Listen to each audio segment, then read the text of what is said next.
Hey guys, Brendan Bradford here from Sporting News. I'm joined by former Wallabies legend Adam Ashley-Cooper. Mate, how are you? Thanks for joining me. Mate, I'm good. I am busy running around after the young bloke, but apart from that, mate, I've been good. How are you? Yeah, not too bad. You getting to watch much footy now with a almost 1 year old? Do you get to watch much rugby? Mate, surprisingly, not as much as I'd like, to be fair.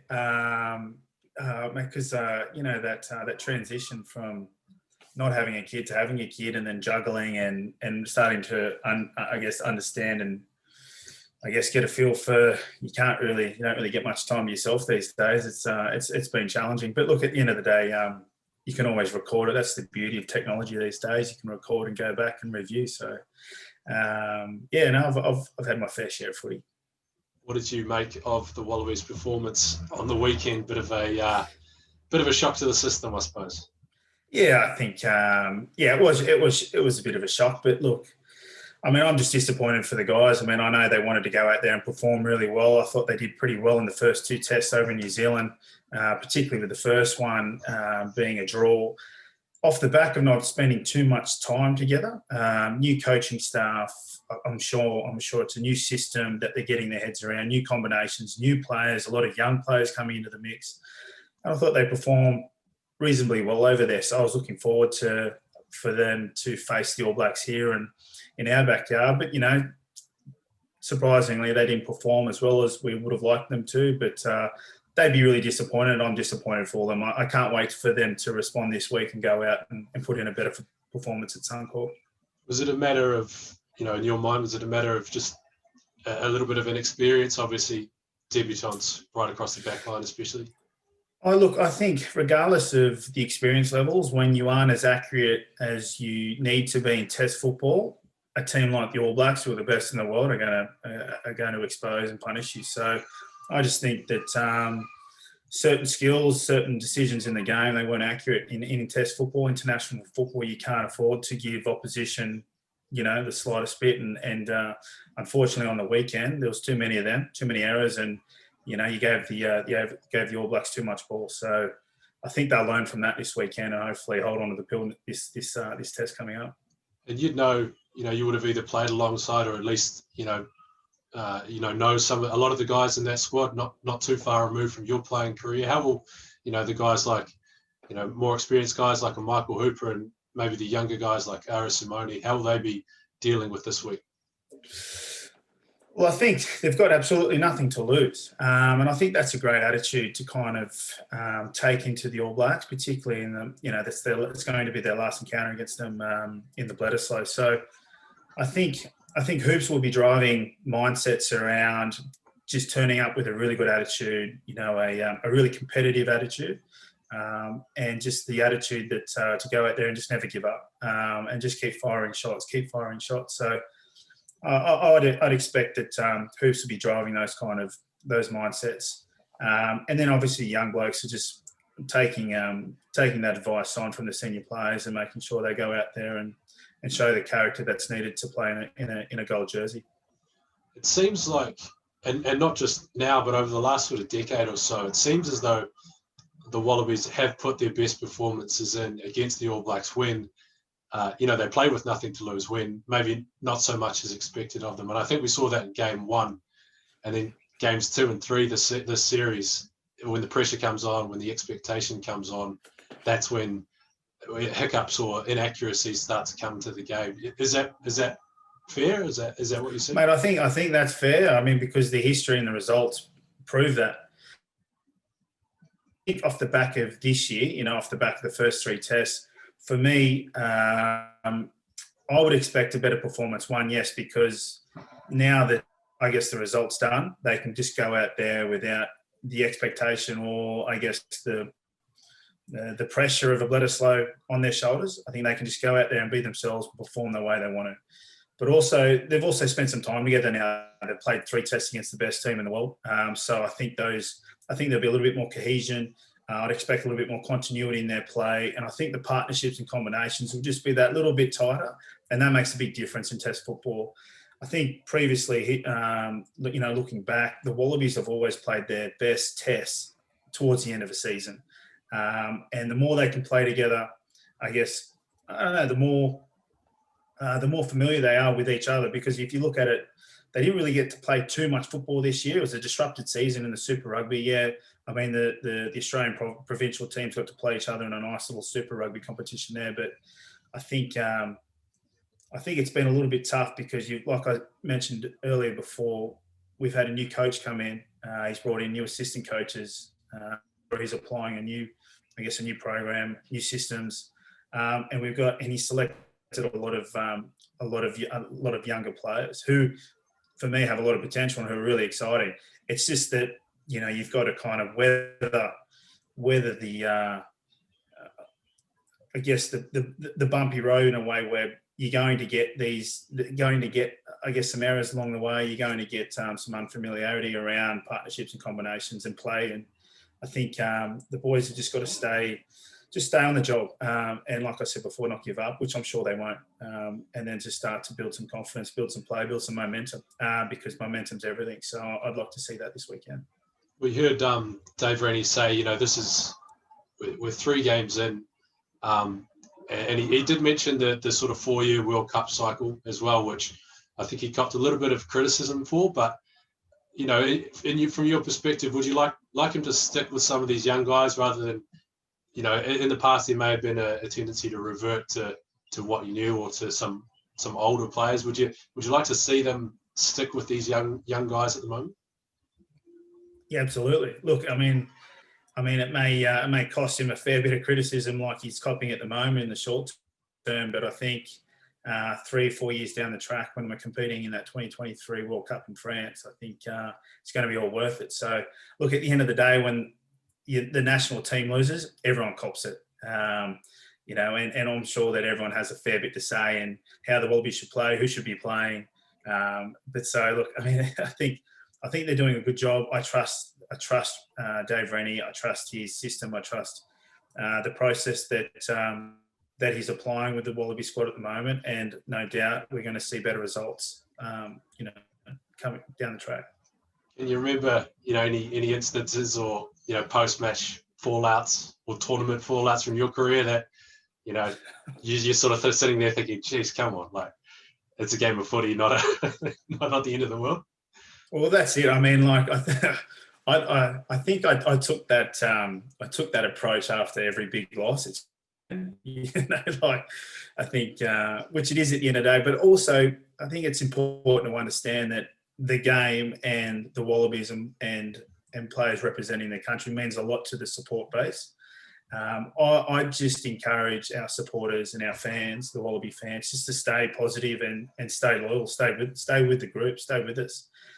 Because it comes in roundabouts. Form comes in roundabouts. It won't be too long before we're back competing against the best in the world. So I think it's really important to be patient and just stick with us. So I mean I've been there, and I think you get a lot of comfort as a player is when you have those supporters constantly showing you love and backing you up and picking you up when it's certainly down, because it means so much to the players, and they'd be hurting so much.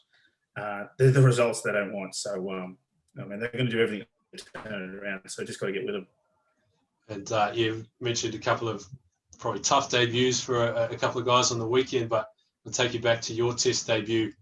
It wasn't like you had the whole week to fret over it, to worry about it, was it?